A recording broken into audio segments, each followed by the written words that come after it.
اعوذ باللہ من الشیطان الرجیم سورۃ المؤمن آیت نمبر 53 بسم اللہ الرحمن الرحیم وَلَقَدْ آتَيْنَا مُوسَى الْهُدَى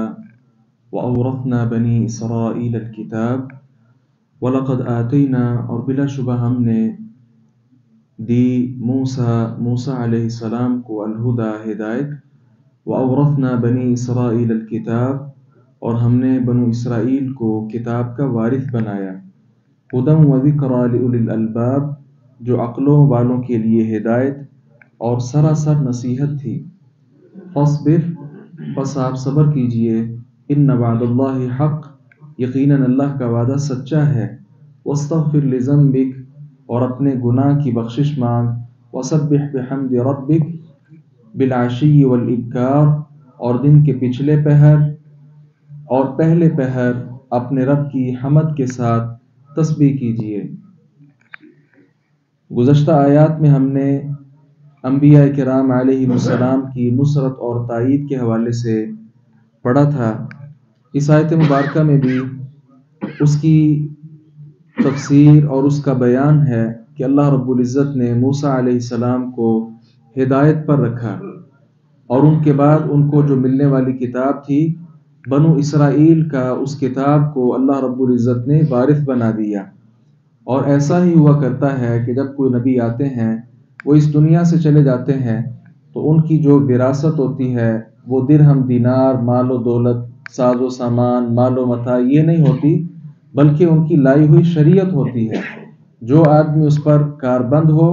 وہ نبی کا وارث تصور کیا جاتا ہے۔ سنن نبی داؤد کی روایت ہے رسول اللہ صلی اللہ علیہ وسلم نے فرمایا ان العلماء ورثۃ الانبیاء یقیناً علماء یہ انبیاء کے وارث ہیں کیونکہ انبیاء کی جو وراثت ہوتی ہے لم یورثوا دینارا ولا درہما ان کی وراثت کوئی درہم اور دینار نہیں ہوتے ورثوا العلم یہ علم کے وارث ہوتے ہیں۔ لہذا لوگوں کو چاہیے کہ وہ انبیاء کرام علیہ السلام اور خاص کر اب تو نبی آخر الزماں جناب محمد رسول اللہ صلی اللہ علیہ وسلم کو جو لایا ہوا دین ہے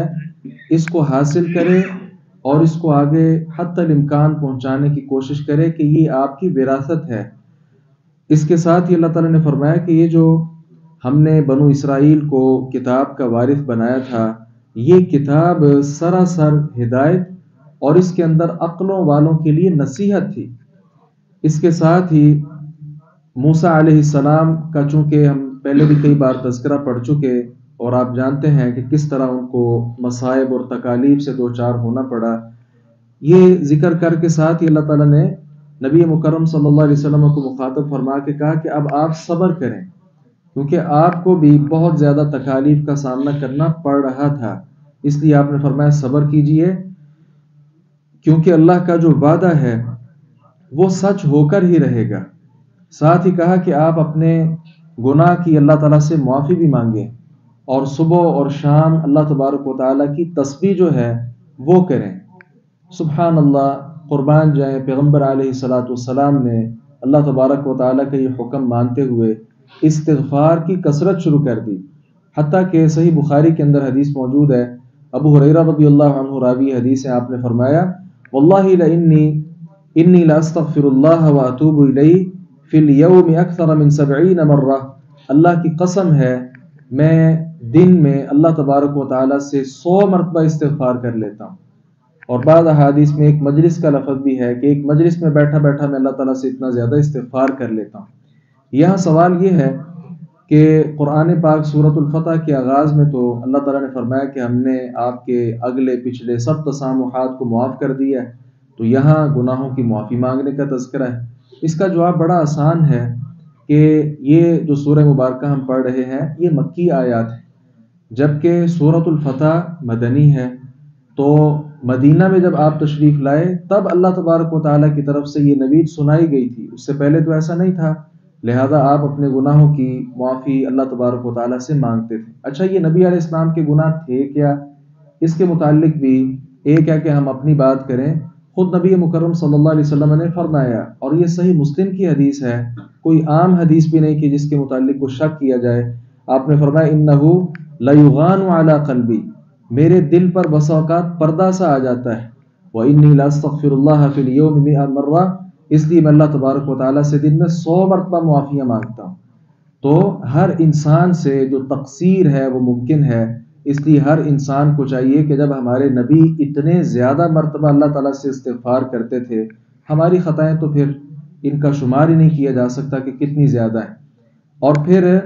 اللہ تبارک و تعالیٰ اگر کسی پر کوئی احسان کرے، اس کا مطلب یہ نہیں ہوتا کہ آدمی پھر موج مستی میں مگن ہو جائے۔ چلے نبی علیہ السلام کے بعد جو صحابہ کرام تھے ان کا تذکرہ ہی کر لیں، کیا اللہ تعالیٰ نے ان کو رضا کا سرٹیفکیٹ نہیں دے دیا؟ اور یہ رضا کا سرٹیفکیٹ ہمیں اس کو سمجھنا چاہیے، یہ سب سے بڑی کامیابی کی دلیل ہے۔ تمام جنتیوں کو اللہ تعالیٰ نے یہ رضا کا سرٹیفکیٹ جنت میں جانے کے بعد دینا ہے، لیکن صحابہ کرام وہ ہستیاں جن کو اللہ نے دنیا میں دے دیا تھا۔ اور عثمان رضی اللہ عنہ کو کئی مرتبہ نبی علیہ السلام نے کیا یہ نہیں کہا تھا عثمان آئندہ سے کوئی نیک عمل بھی نہ کرو تم جنتی؟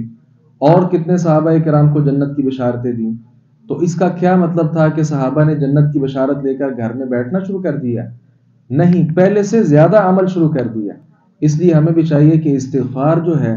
اس کی بڑی ہی خیر برکات ہیں۔ نبی علیہ السلام نے فرمایا من لزم الاستغفار جعل اللہ له من كل ضيق مخرجا ومن كل هم فرجا او كما قال، جو استغفار کو لازم پکڑ لے تو اللہ تبارک و تعالی ہر تنگی سے نکلنے کا رستہ اس کے لیے بنا دیں گے، اور ہر غم سے نجات کا رستہ اللہ تعالیٰ اس کے لیے پیدا کر لیں گے۔ اس لیے چلتے پھرتے بقیہ اذکار کے ساتھ ساتھ استغفر اللہ واتوب الیہ، استغفر اللہ العظیم الذی لا الہ الا هو الحی القیوم واتوب الیہ، استغفر اللہ استغفر اللہ، اس طرح جتنے استغفار کے کلمات ہیں اس کی کثرت کرتے رہنا چاہیے۔ اللہ تعالیٰ سے دعا ہے باری تعالیٰ حق بات کو سمجھنے اور اس پر عمل پیرا ہونے کی توفیق عطا فرمائے۔